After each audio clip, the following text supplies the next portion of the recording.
Olá, meus queridos, sejam bem-vindos a mais uma aula de português.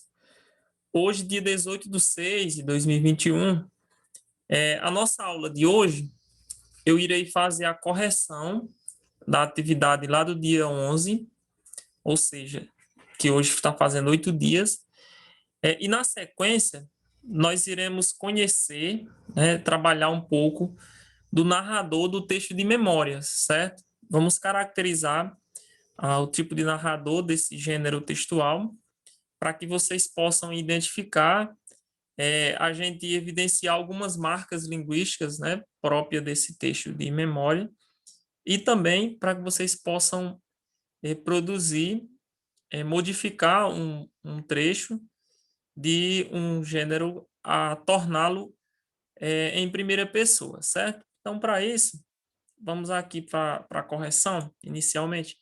Atividade do dia 11, deixa eu só pegar aqui para a gente conversar. Pronto, foi essa daqui, ó, onde vocês... eu dividi um texto, Doces Memórias, né, de Adriele Vieira. Eu dividi esse texto em 4 partes e pedi que vocês pudessem encontrar essa sequência correta do texto, né? Então, aqui vamos buscar. Eu vou deixar marcadinho, vocês acompanham aí se ficou ok, certo? Leia o texto abaixo e numere de 1 a 4 as partes do texto de memórias literárias que estão embaralhadas. Com bastante atenção na leitura, você será capaz de identificá-las e ordená-las. Então, vamos aqui. Bom, pessoal, para início, assim, de conversa, o texto de memória, né? O narrador aqui, a Adriele, ela vai resgatar um pouco do lugar, né, da vivência onde ela, a situação onde ela se encontra para a criação do texto. Então, aqui tem que ser um resgate do lugar. Então, vejamos aqui que essa primeira parte aqui da letra A, ela não pode ser a parte 1, certo? Então, vou buscar aqui abaixo, onde a gente encontra. Ó, nessa letra B aqui, vamos ver se dá certo aqui o início do texto. Olha só, evidências do que eu falei para vocês, né? Ó, esse resgate do passado, desse fato antigo, né? Ó. Percorro em sonhos a cidadezinha de minha infância. Um largo e caudaloso rio serpenteando a várzea fértil. Veja o que eu falei para vocês, o início do texto aqui com a marca do passado, né, um resgate aí do lugar onde a pessoa vive, né? A ponte de ferro da charqueada já se encontrava lá, toda imponente. A luz elétrica ali produzida iluminava o centro da cidade. Poucos casarões de pau a pique ao longo da pacata rua Belo Horizonte, hoje a movimentada Avenida Abílio Machado. Impossível esquecer-me da igrejinha do Rosário, com sua torre norte sineira. Às 15 horas, começava um movimento pelas vielas. Lá se iam as senhoras, atraídas pelo tocado sino. Hora do terço, muito me admiravam a fé daquelas pessoas. Mamãe, com apenas um olhar, recomendava-me silêncio e puxava a turma de corolas, com cantos e orações. Rezávamos até parar de chover, se a seca ameaçasse a plantação. Mas o que mais me encontrava nessa igreja eram as missas das manhãs de domingo. Depois de muito longa homilia, saíamos a apreciar aos poucos carros tipo Ford Bigode, que circulavam em torno da praça.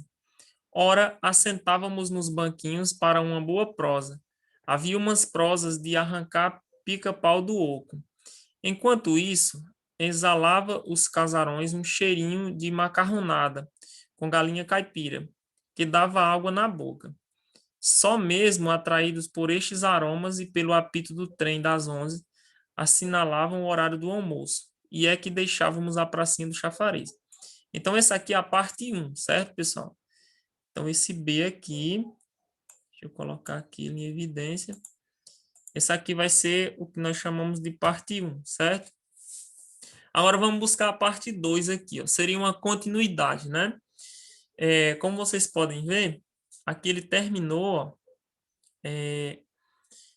falando um pouco da pracinha, né, da hora do almoço, que dava a hora do almoço, e eles teriam que dar aí uma sequência nas ações. Então, vamos buscar aqui, ó. Seria aí uma passagem de tempo, né? Já as alegrias, isso daqui não tem que ser uma continuidade. Vamos buscar aqui uma passagem de tempo. Olha só. Quando o inverno chegava, que seria uma mudança de tempo, né? As minhas tristezas e alegrias contrastavam. Cortavam-me o coração ver meu pai e mais 6 irmãos saírem debaixo de um frio congelante para ir trabalhar arduamente na lavoura. Eu ficava em casa ajudando a mamãe com os afazeres domésticos. Carregar pote de água na cabeça não era nada divertido. Pelo caminho, sonhava mesmo era carregar a minha cartilha e ir para o grupo escolar. Como foi dolorido sair do segundo ano. Mas já sabia ler e isto bastava para as famílias pobres. Para esvair minha dor, só mesmo o canto e os mexicanos das lavadeiras na mina. Sábias ludibriavam bem quando eu estava por perto. Jamais envolviam crianças em assuntos de adultos. Então, esse aqui, pessoal, é a nossa segunda parte, certo? Então, essa letra D ficou a parte 2. Aí vocês acompanham direitinho aí, se vocês pegaram a sequência, certo? Então, aqui, ó, vocês percebem que há uma mudança, né? Ele começou aqui com uma palavrinha que faz a menção de tempo, né? Quando o inverno chegava. Vamos ver aqui uma terceira parte. Ela falou aqui das tristezas. Então, vamos ver um contraste que o autor vai usar, né? Eu lembro que tem um contraste aqui. Deixa eu só buscar. Porque ela fala da tristeza, então, olha só, viu? Pronto, olha só. Já as alegrias, estão vendo? Então, aqui já dá um contraste com o que foi colocado no parágrafo anterior. Já as alegrias vinham com a festa de São João, fogueira gigante, noite estrelada, e não podia faltar aquelas broas de fubá com canela, de sabor jamais degustado igual, com aquelas que só vovó Conceição sabia fazer. Dezembro era pura magia. As chuvas e as nossas brincadeiras no lamaçal, quanta farra e criatividade! Os meninos abandonavam os carrinhos de lobeira, pequeno arbusto e outras as minhas bonecas de retalho. Como a rua era bem mais atrativa, tudo ali se tornava fantástico. Construíamos castelo de barro e imaginávamos uma fábrica de chocolates. Ah, chocolates, só na imaginação mesmo. Pois no empório da dona Gilda, onde se vendia urinol ao chocolate, tudo era caríssimo. Comerciante boa era ela. Cartão de crédito era a palavra do freguês. Então, aqui, ó, seria aqui o que nós podemos considerar da parte 3. Vocês percebem que há uma mudança, né, ó, do que é colocado lá na parte 2, né? Lá ela fala das tristezas, aqui ela vai falar um pouco da alegria daquele tempo, certo? E aí, por último, deixa eu ver aqui. Por último, ficamos aqui com a parte, essa letra C, que seria aqui a parte 4, ó, que ela finaliza, né? Inesquecíveis foram os sarais de fim de ano do senhor Abner. Ali a cultura, a arte e o romance se misturavam. Quantos poemas ouvi, quanto me emocionei. Muitos casamentos saíram dali. Hoje recordo-me de tudo com lágrimas quentes descendo dos meus olhos e sangrando a boca, salgando a boca. Porém, o que permanece em minha memória adocica essa solitária velhice. Veja que aqui, claramente, né, pessoal, ela finaliza o texto deixando aqui uma marca saudosa, né, trazendo aqui esse resgate para os dias atuais, colocando em tese aqui a saudade que relembra desse tempo, né? Então, é isso que faz com que a gente perceba que seria aqui um parágrafo conclusivo, né? Que finaliza o texto, certo? Pronto, então vocês conferem aí, eu vou só voltar aqui para vocês pegarem, ó. O item A é a parte 3, certo? Aí o B é a parte 1, a letra C é a parte 4 E a letra D, a parte 2, certo? Então, tá corrigido aí para vocês. Agora, nós vamos dar sequência aqui na nossa aula de hoje. Vou pegar aqui para a gente ver. Pronto, pessoal. Então, aqui, ó, nós vamos falar um pouco sobre o narrador. No texto de Memórias Literárias, como vocês puderam observar, o narrador é um narrador que participa da ação. Então, assim, o texto de memória, ele é uma história, né, um fato contado, como vocês já pegaram alguns fatos importantes da família de vocês, né, do passado, e aí essa pessoa conta ali o fato e você vai narrar aquela história, né, usando também um pouco da sua imaginação e apropriando-se dessas memórias. Então, você é um narrador personagem, ok? Então, o escritor, ele é um narrador personagem. Então, essas histórias de texto de memória, a maioria delas são ouvidas, né? Esses fatos são ouvidos, geralmente por pessoas mais velhas, e aí é contada, por isso que chama-se memórias literárias, porque é contada de uma forma literária, né? Onde o narrador personagem, ele coloca também um pouco das suas emoções, né? Ele meio que recria aquele ambiente, certo? Então, a gente vai identificar aqui, ó,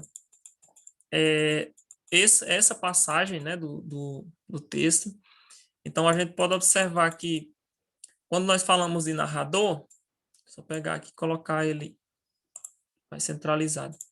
O narrador vai no narrador em primeira pessoa, né, no texto de memória, é o narrador personagem, ou também o narrador testemunha, como a gente pode chamar.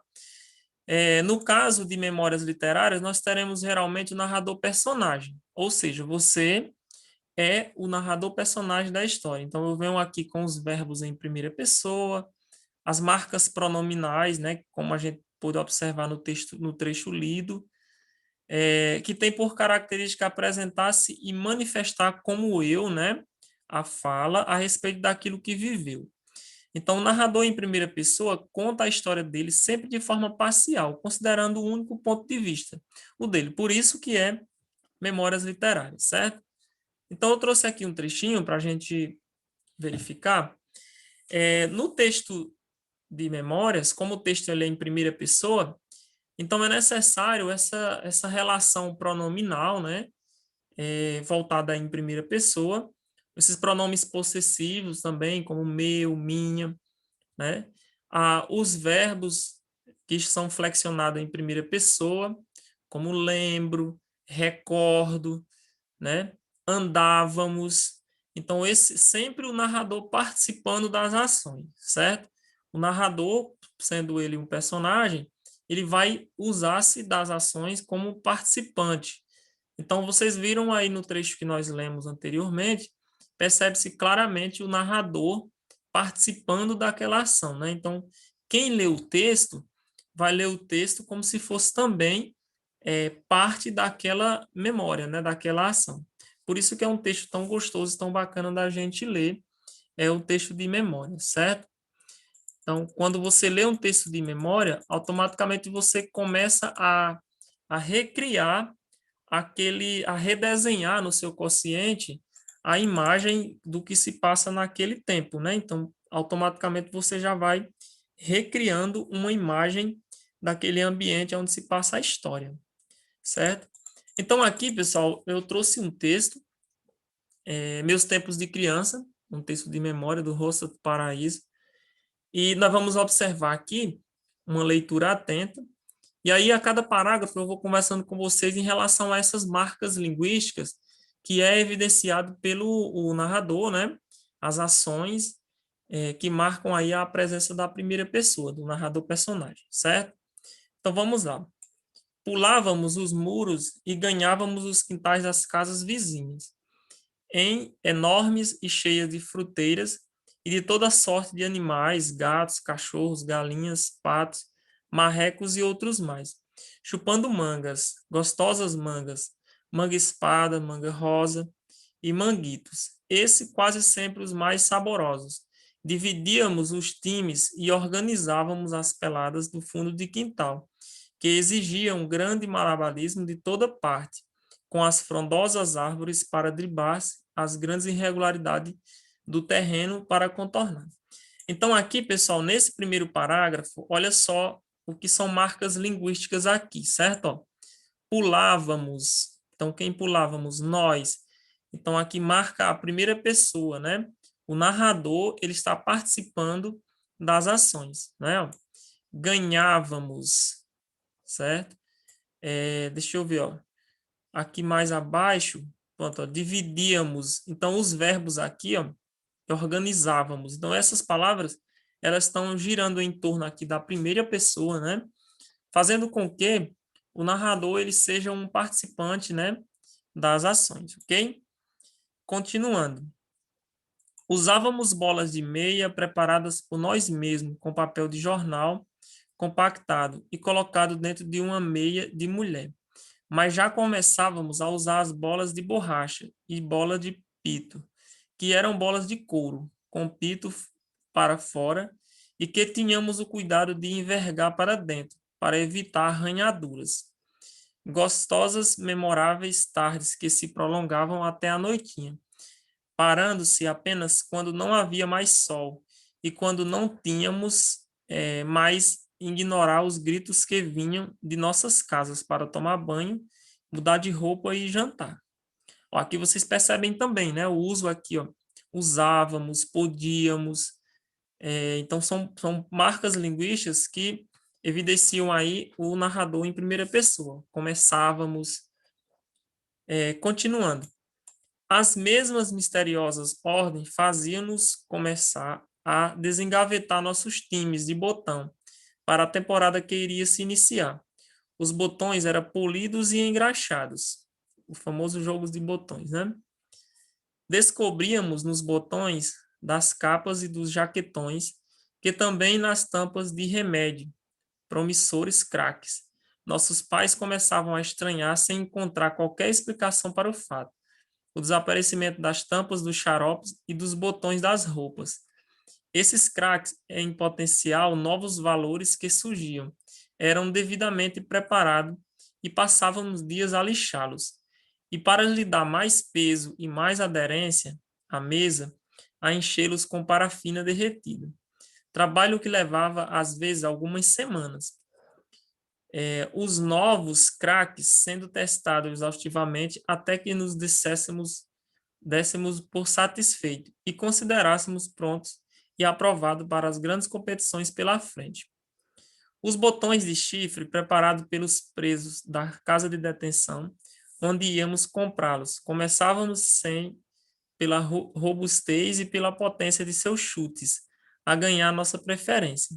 Não gostávamos, porém, daqueles botões que vinham do sul, de plástico, todos iguais, diferenciando-se um dos outros apenas pelas camisas que traziam colocadas sobre si, com as cores dos clubes carioca.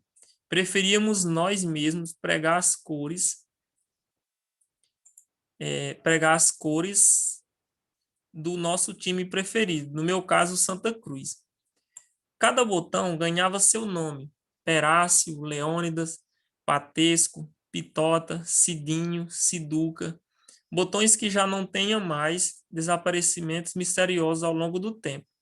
Meu ponto esquerda, Tazan, que tantas alegrias me deu com suas arrancadas para o campo adversário e com seus mirabolantes gols. Que fim terá levado? Preferíamos usar as bolas de farinha, arredondada cuidadosamente na palma da mão, e que permitiam um bom controle, correndo menos que as de miolo de pão e não tanto quanto as de borrachas. Dentro daquelas regras que adotávamos e os permitiam que continuássemos a jogar, enquanto não perdêssemos o controle da bola. Eram obrigados, quando sentíamos em condições de tentar o chute ao gol, a avisar o adversário: defesa-se ou prepare-se, dando tempo a que ele posicionasse melhor o seu goleiro e puxasse para junto dele os backs, geralmente bem alto, com a finalidade de dificultar o chute rasteiro. As partidas eram irradiadas por um de nós, no estilo de José Renato, o famoso locutor esportivo da PRA 8, e os gols, quando convertidos, eram gritados historicamente, incomodando toda a vizinhança. Então, aqui vocês vejam um texto repleto de saudosismo, né? E ele traz aqui a marca evidenciada da primeira pessoa, do narrador personagem, certo? Então, vocês vão ler com calma esse texto e realizar essas duas questões, certo? Deixa eu baixar essa atividade para ficar bem embaixo. Pronto, essa é a atividade de vocês, ó. Vou deixar um pouquinho mais visível. Ó, releia o texto acima e retire as marcas linguísticas, ou seja, pronomes, verbos, expressões, que evidenciam o narrador em primeira pessoa no texto de memória. Mais ou menos como eu coloquei para vocês no primeiro parágrafo que eu li, né? Vocês vão retirar essas palavras ou expressões que fazem menção aí ao narrador em primeira pessoa, né? Ao narrador personagem, ok? Já na 2 aqui, pessoal, prestem atenção. Transcreva o trecho abaixo, modificando o foco narrativo de terceira para primeira pessoa. Então, aqui vocês vão observar o seguinte, ó. O trecho aqui, ele está contado como se estivesse observando, né? Então, o narrador, observador. E aí você vai trazer, reescrever ele, colocando o narrador personagem, ou seja, a primeira pessoa. Então, aqui, olha só como está a versão aqui, ela está contada como se fosse observando o fato, né? A principal diversão deles era jogar futebol. Usavam bolas de meias que eram mesmo e faziam com papel jornal compactado e colocado dentro de uma meia de mulher. As tardes se prolongavam até a noitinha e eles paravam de jogar apenas quando não havia mais sol e quando não podiam ignorar os gritos que chegavam de suas casas para tomar banho e jantar. Então, aqui vocês vão reescrever o trecho aqui abaixo, colocando ele em primeira pessoa, certo? Então, é essa a atividade de vocês. Vocês vão verificar, né, identificar no texto aí as marcas de primeira pessoa e na segunda questão, vocês irão reescrever, deixando aí o foco narrativo em primeira pessoa, certo? Eu fico no aguardo. Qualquer coisa, vocês podem tirar dúvida no meu PV, ok? Valeu!